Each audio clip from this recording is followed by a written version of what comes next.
பார்த்து முருகனின் அடிமையாகவே மாறியிருப்பார்கள்.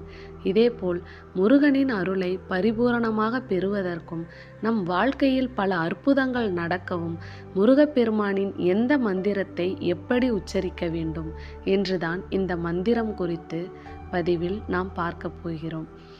முருகப்பெருமானுக்கு என்று பல பெயர்கள் இருக்கும்.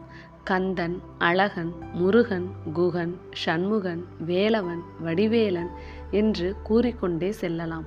நமக்கு எந்த பெயர் பிடித்திருக்கிறதோ அந்த பெயரிலேயே அவரை நினைத்து மனதார வழிபட்டோம் என்றால் நாம் கூப்பிட்ட குரலுக்கு ஓடோடி வந்து நம்முடைய கஷ்டங்களை தீர்த்து வைப்பார் முருகப்பெருமான்.